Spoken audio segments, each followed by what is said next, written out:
ఓం గంగణపతయ నమ ఐం సరస్వత్యై నమ శివాయ గురువే నమ జయ గురు దత్తాత్రేయాయ నమ మాతృభ్యో పితృభ్యో గురుభ్యో ఋషుభ్యో నమో నమ యా దేవీ సర్వభూతేషు మాతృరూపేణ సంస్థితా నమస్తస్తే నమస్తస్తే నమస్తస్తే నమో నమ. యూట్యూబ్ ప్రేక్షకులందరికీ కూడా నమస్కారం అండి. నేను పాలపర్తి గురునాథ్ శర్మ.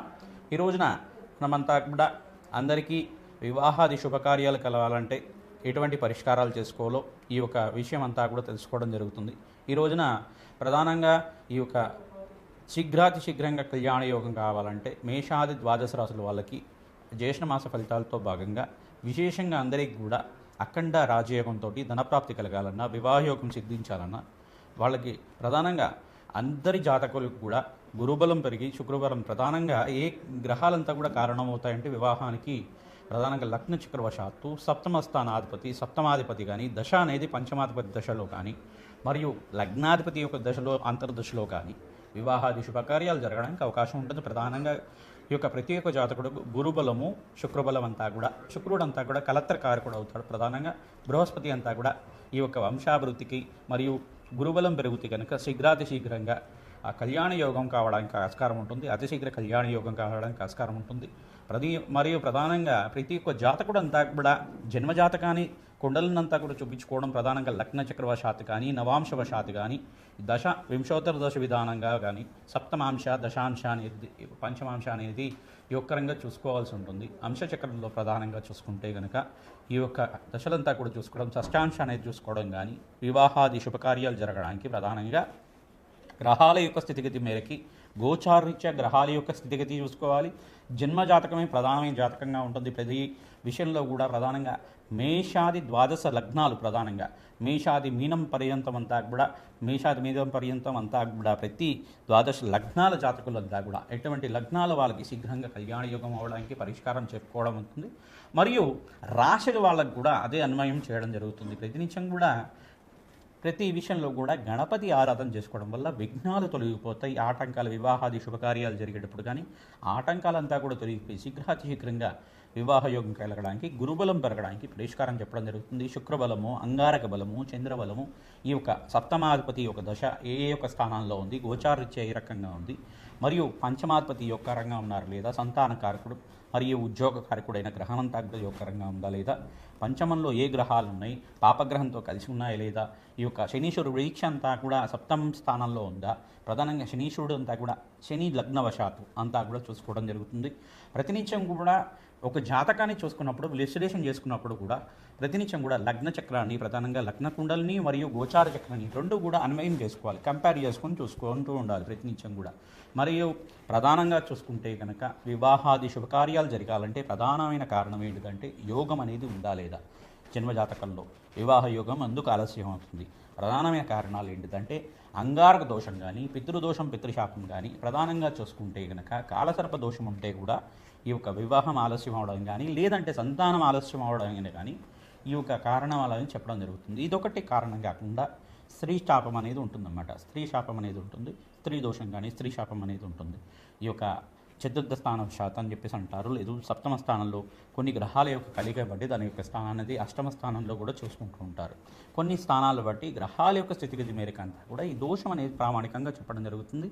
మరియు ఇదొకటే కాకుండా శనీశ్వరుడు వీక్షణ అంతా కూడా ప్రధానంగా సప్తమ స్థానం మీద ఉందా, పంచమ స్థానం మీద ఉందా, శనీశ్వరుడు అంతా కూడా యోగకరంగా ఉన్నారా లేదా, శనీశ్వరుడు యొక్క దశ నడుస్తుందా, ఏ దశ నడుస్తుంది, ఈ యొక్క శనీశ్వరుడు ప్రభావం అంతా కూడా వివాహాది శుభకార్యాలు ప్రధానంగా చూసుకుంటే వివాహాది శుభకార్యాలు జరగాలంటే కనుక వివాహ యోగం కలగాలి. జాతకంలో వివాహ యోగంగా అతి శీఘ్రంగా కలగాలంటే ప్రధానంగా చేసుకోవాల్సిన పరిష్కారం ఏంటంటే ఈ యొక్క శివపార్వతుల కళ్యాణ ఘట్టాన్నంతా కూడా పారాయణంలాగా చేసుకుంటుండడం, అంటే ప్రవచనంలాగా వింటుండడం. శివపార్వతుల కళ్యాణం అంతా కూడా ఏ రకంగా జరిగింది, అసలు ఆ యొక్క శివపార్వతుల కళ్యాణం జరగడానికి పార్వతీదేవి ఎటువంటి తపస్సు ఆచరించింది, సాక్షాత్ పరమేశ్వరుడు అంతా కూడా భర్తగా పొందాలంటే ఎటువంటి తపస్సునంతా కూడా ఆచరించింది, ఎటువంటి యజ్ఞాధికృతలు ఆచరించింది అమ్మవారంతా కూడా, ఎటువంటి ఉపాసనంతా కూడా చేసింది అమ్మవారు, ఆ విశేషాలంతా కూడా చేసుకోవడం ప్రధానంగా. ప్రతినిత్యం కూడా ఈ యొక్క పార్వతి కళ్యాణ ఘట్టం అంటే శివపార్వతుల కళ్యాణ ఘట్టాన్ని అంతా కూడా ఆ యొక్క శివపార్వతుల కళ్యాణం వివాహ యోగం కలగాలంటే ఆ ప్రవచనంలాగా కథనంతా కూడా వినడం వల్ల శీఘ్రంగా కళ్యాణ యోగం కలగడానికి ఆస్కారం ఉంటుంది. సీతారాముల కళ్యాణ ఘట్టం అంతా కూడా ఇక్కడి నుంచి ప్రధానంగా చూసుకుంటే కనుక శివధనుర్భంగ దగ్గర నుంచి శివ యొక్క సీతారాముల కళ్యాణం వరకు, ఆ ఘట్టం వరకు అంతా కూడా ప్రతినిత్యం కూడా ఈ యొక్క పారాయణంలాగా, ప్రవచనంలాగా వింటూ ఉండడం, ప్రతినిత్యం కూడా ఆ యొక్క కళ్యాణ విశేషాలంతా కూడా ఎటువంటి మంత్రాలంతా కూడా యోగకరంగా ఉంటాయి. ప్రధానంగా చూసుకుంటే విశ్లేషణ అంతా కూడా ఉంటుందన్నమాట. ప్రతి ఒక్క దేవత ఆవాహనం చేసుకోవడం కానీ, ప్రతినిత్యం కూడా ఈ యొక్క వివాహం అనేది ప్రధానంగా చూసుకుంటే ఒక దాంపత్య జీవితం అనేది చాలా మంచిది. హైందవ ధర్మంలో అంతా కూడా చాలా యోగకరమైన జీవితం అనేది చాలా విశిష్టత అనేది ఉంటుందన్నమాట. ప్రతినిత్యం కూడా వివాహాది శుభకార్యాలు జరగాలి, వివాహ యోగం కలగాలి అంటే కనుక ప్రధానమైన కారణం గ్రహంలో ప్రధానంగా ఏ గ్రహం కారణమవుతుందంటే బృహస్పతి, శుక్రుడు, ప్రధానంగా అంగారకుడు, చంద్రుడు, ఈ యొక్క గ్రహాలంతా కూడా ప్రధానమైన కారణం అవుతుంది. లగ్న చక్రవశాత్తు సప్తమాధిపతి మరియు అష్టమాధిపతి, పంచమాధిపతి, ఈ యొక్క ద్వితీయాధిపతి యొక్క రంగా ఉండాలి. ఏకాదశంలో మంచి గ్రహాలు ఉండాలి. ఈ యొక్క గ్రహాల యొక్క వీక్షణ అంతా కూడా గోచార రీత్యా కూడా బాగుండాలి. గోచార రీత్యా ఈ ప్రధానమైన గ్రహాలు యోగకరంగా ఉండాలి. ఈ యొక్క కారణం అంతా కూడా చూసుకుంటూ ప్రధానంగా ఇటువంటి దోషాలు ఉన్నాయి, జాతకరీత్యా ప్రధానమైన దోషాలు ఉన్నాయి. లేదా చంద్రలగ్నవశాత్తు అంగారక దోషం ఉందా, శుక్రలగ్నవశాత్తు అంగారక దోషం ఉందా, లగ్నవశాత్తు అంగారక దోషం ఉందా, లేదు 1, 4, 7, 8, 12 స్థానంలో అంగారకుడు దుస్థానంలో ఉన్నారా, పాపగ్రహంతో పాటు రాహుతో పాటు కేతుతో పాటు కలిసి ఉన్నారా, ఆ గ్రహాల యొక్క స్థితిగతి మేరకి కొన్ని లగ్నాలకి కుదోషం ఉండదు అంటారు, కొన్ని రాశుల వాళ్ళకి అసలు కుదోషం వర్తించదు అంటారు. కానీ ఏంటిదంటే పరోక్షంగా కానీ ప్రత్యక్షంగా కానీ ఈ యొక్క లగ్నవశాత్తు గ్రహాల యొక్క స్థితిగతి మేరకి వాళ్ళకంతా కూడా ఏదో ఒక దోషానికి కారణమవుతుంది. వాళ్ళ పూర్వజన్మ సిద్ధాంతం ప్రకారంగానే, ఈ జన్మ సిద్ధాంతం ప్రకారంగానే కానీ ప్రతినిత్యం కూడా దోషాలకి పరిహారం చేసుకోవడం వల్ల దైవ బలమే కాపాడుతుంది. ప్రతినిత్యం కూడా భగవంతుడి ఆరాధన చేసుకోవడం వల్ల, జగన్మాత ఆరాధన చేసుకోవడం వల్ల, ప్రతినిత్యం కూడా ఎవరైతే కనుక కుంకుమార్చన చేసుకుంటూ ఉంటారో, ప్రధానంగా ఖడ్గమాల స్తోత్రంతోటి ఎవరైతే కనుక అమ్మవారికి నిత్యం కూడా కుంకుమార్చన చేసుకొని వాళ్ళ పనులంతా కూడా చేసుకోవడం వల్ల ప్రతినిత్యం కూడా అఖండమైన ఐశ్వర్యము, వివాహ యోగం సిద్ధించడానికి, అఖండ సౌభాగ్యం, దీర్ఘసుమంగళి యోగం సిద్ధించడానికి అవకాశం ఉంటుంది. చాలా విశిష్ట అనేది ఉంటుంది. ప్రధానంగా వివాహ యోగానికి చాలా విశిష్టత అనేది ఉంటుంది మన హైందవ ధర్మంలో అంతా కూడా. ఈ విశేషాలంతా కూడా మేషాది ద్వాదశ రాశుల వాళ్ళకి ఎటువంటి ఫలితాలు చేసుకోవడం వల్ల, ఎటువంటి హోమాది కార్యక్రమాలు చేసుకోవడం వల్ల శీఘ్రంగా వివాహ యోగం అవుతుంది. మీ జన్మ జాతకాన్ని అంతా కూడా విశ్లేషణ చేసుకుంటూ మీరంతా కూడా అన్వయం చేసుకోవాలి. గోచార రీత్యా గ్రహాల యొక్క స్థితిగతి ఏ రకంగా ఉంది, దీన్నంతా కూడా కంపారిజన్ చేసుకొని ఈ సంవత్సరం అంతా కూడా వివాహ యోగం కలగాలంటే ఎటువంటి పరిష్కారాన్ని చేసుకోవాలనేది చేసుకుంటూ ఉండాలన్నమాట.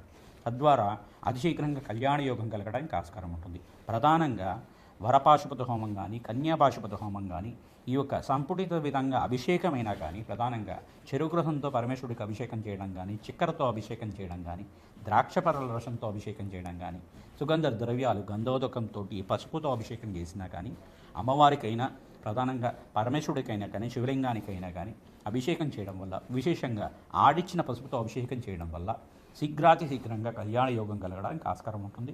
ప్రధానంగా జన్మ జాతకమే ప్రధానంగా జాతకంగా ఉంటుంది. కావున ప్రతినిత్యం కూడా దత్తాత్రేయ ఆరాధన, మేధా దక్షిణామూర్తి ఆరాధన, వారాహీదేవి ఆరాధన అంతా కూడా ఈ జ్యేష్ఠ మాసంలో నుంచి ప్రధానంగా ఆషాఢ మాసం ఎప్పుడైతే ప్రారంభమవుతుందో ఆషాఢ మాసం పాడ్యం నుంచి దశమి దాకా అంతా కూడా గుప్త నవరాత్రులు అంటారు. వారాహీదేవి నవరాత్రుల్లో అంతా కూడా ఎవరైతే కూడా సాత్విక ఆరాధనంగా ఈ యొక్క వారాహిదేవి ఆరాధన అంతా కూడా చేసుకోవడం, అష్టోత్తర నామాలతో చేసుకోవడం వల్ల, కుంకుమార్చన చేయడం వల్ల, విశేషంగా పసుపుతో అమ్మవారికి అంతా కూడా అభిషేకాది కార్యక్రమాలు అమ్మవారి దేవాలయంలో కానీ, వారాహిదేవి దేవాలయంలో కానీ ఆడిచ్చిన పసుపుతో అభిషేకం చేసుకోవడం వల్ల శీఘ్రంగా శత్రుబాధ నివారణ జరిగి శీఘ్రంగా అంతా కూడా మీకు ఆర్థికంగా ఉన్నత స్థితి కలిగే అష్టైశ్వర్య యోగం సిద్ధిస్తుంది. వివాహాది శుభకార్యాలు జరగడానికి ఆస్కారం ఉంటుంది. వివాహ యోగం కలగడానికి ఆస్కారం ఉంటుంది.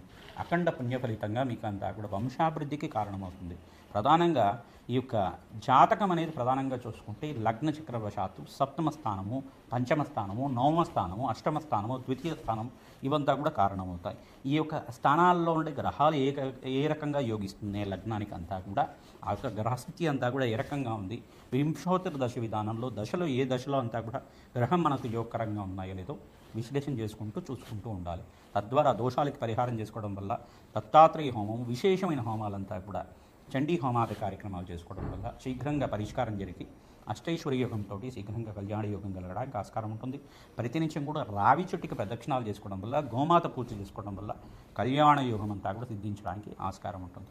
మీ హస్త సాముద్రికం అంతా కూడా జ్యోతిష పండితులతో చూపించుకోవడం వల్ల వివాహం ఎందుకు ఆలస్యం అవుతుంది దాని పరిష్కారం అంతా కూడా సూచనప్రాయంగా చెప్పడం జరుగుతుంది, పరిష్కారం అంతా కూడా చెప్పడం జరుగుతుంది. కావున అందరూ కూడా మీ జాతకాలనంతా కూడా జ్యోతిష పండితులతో విశ్లేషణ చేయించుకోండి.